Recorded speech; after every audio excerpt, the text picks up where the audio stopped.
शरदाच्या चांदण्यात अजित आमचं गाव आहे. शरदाच्या चांदण्यात अजित आमचं गाव आहे. सोनेत्रातील स्वप्न इथे सध्या उतरत आहे.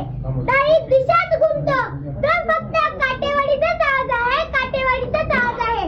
नमस्कार, मी देवश प्रज्ञा लखन पाथरकर, जिल्हा परिषद प्राथमिक शाळा काटेवाडी, इयत्ता दुसरीचा विद्यार्थी. विषय मांडत आहे जागता राजा अजितदादा पवार. मित्रांनो, वरील काही ओळींवरून आपल्या लक्षात आले असेल की माझे गाव आहे पुणे जिल्ह्यातील बारामती तालुक्यातील काटेवाडी. माझे गाव म्हणजे कर्मयोग्यांची कर्मभूमी, धर्मयोग्यांची धर्मभूमी. अशा या कर्मयोगी धर्मयोगी भूमीमध्ये अनेक नवरत्ने जन्माला आली आणि यापैकी बाबांना कशी सोने म्हणजे आमचे लाडके अजितदादा पवार साहेब. कठोर शिस्त, स्पष्ट वक्तृत्व, धडाडीचे नेतृत्व, सर्वस्पर्शी कर्तृत्व, जनसामान्यांशी जुळलेला अनमोल नातं. कधी तिखट प्रहार, कधी हास्य खळखळत, आजवर त्यांनी परतून लावले संकटाचे कित्येक प्रहार.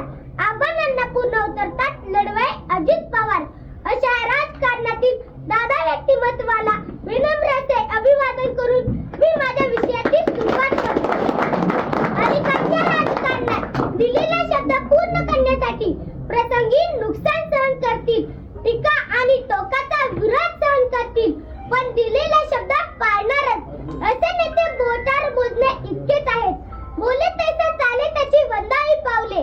या उक्तीप्रमाणे महाराष्ट्र राज्याचे दिवंगत उपमुख्यमंत्री नामदार श्री अजितदादा पवार साहेब यांचे नाव आवर्जून घ्यावे लागेल.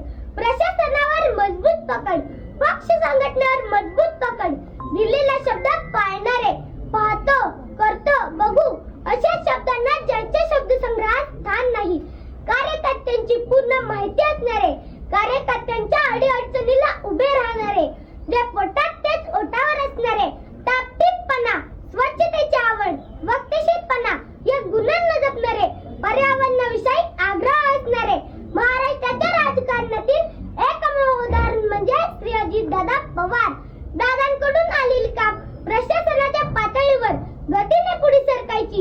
याचे कारण ते वेळेवर झाले नाही, तर दादांच्या रोषाला सामोरे जाण्याची तयारी अधिकाऱ्यांना ठेवावी लागेल. दादांचा आग्रह जनहिताच्या कामासाठी असायचा, त्यामुळे दादांकडून आलेली कामे वेगाने मार्गी लावली जायची. म्हणूनच प्रशासनात दादांचा जेवढा दरारा होता तेवढा आधारही होता. दूरदृष्टी, धडाडी, अचूक नियोजन, अचूक धोरण, अचूक निर्णय क्षमता यांच्या जोडीला माणुसकीचा ओलावा जपणाऱ्या या सामर्थ्यवान नेत्याच्या रक्तात फक्त आणि फक्त विकासाचे ध्येय भिनलेले होते.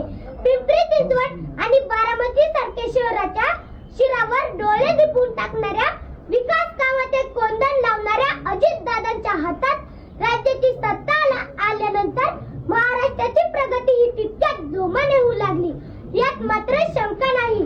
संपूर्ण महाराष्ट्रात दादांना आणि त्यांच्या कार्यपद्धतीला मानणारा मोठा वर्ग आहे. चुकीच्या कामांना दादा परखडपणे विरोध करतात, तर लोक उपयोगी कामात अडचण आली तर त्यांचा परखडपणा कामात दिसतो. काम झाल्यानंतर त्यांचे महत्व व दादांची कल्पक दृष्टी लोकांना समजते. महाराष्ट्रातील सर्वात कार्यक्षम नेता कोण, तर ते अजितदादा पवार होय.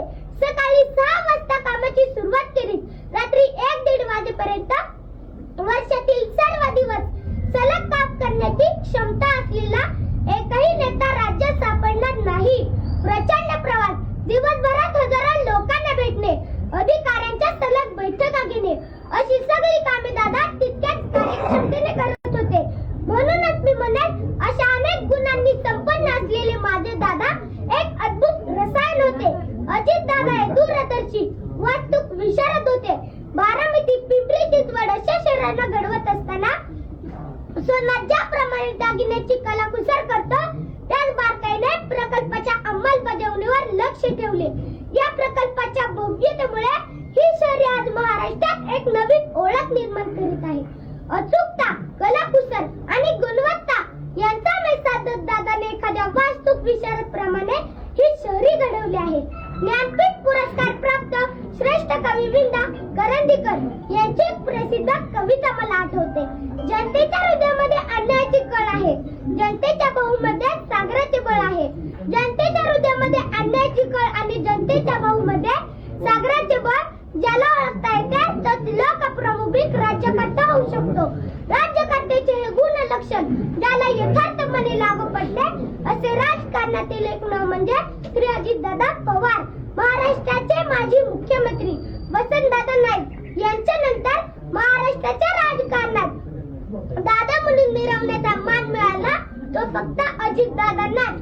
आपला स्पष्ट वक्तव्यपणा आणि सडेतोड वक्तृत्वाने महाराष्ट्राला हलविणारे दादा हे माझ्यासाठी आणि उभ्या महाराष्ट्रासाठी कायमच आदराचे स्थान असतील. आम्ही त्यांच्याकडे आदर्श म्हणून पाहतो. म्हणूनच अजितदादांच्या बाबतीत म्हणावे लागेल, you can love him, hate him, but you can't ignore him. तुमच्यासारख्या आणि माझ्यासारख्या असंख्य व्यक्तींचा आदरवड असलेल्या दादांना माझ्या शब्द रूपातील श्रद्धांजली मी पुढील काव्यात व्यक्त करतो. हिमालयही तरतर कापतो जेव्हा सह्याद्री उभी राहते, वादळांनाही थांबावे लागते जेव्हा सिंह चालू लागतो. जेव्हा नेतृत्व दादांकडे येते तेव्हा महाराष्ट्र सुद्धा वेगाने दौडू लागतो. महाराष्ट्र सुद्धा वेगाने दौडू लागतो.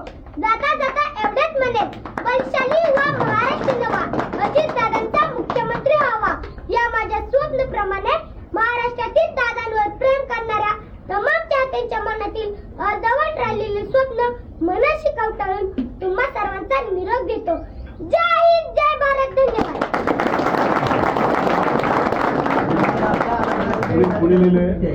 दादा कारोटे आपल्याकडे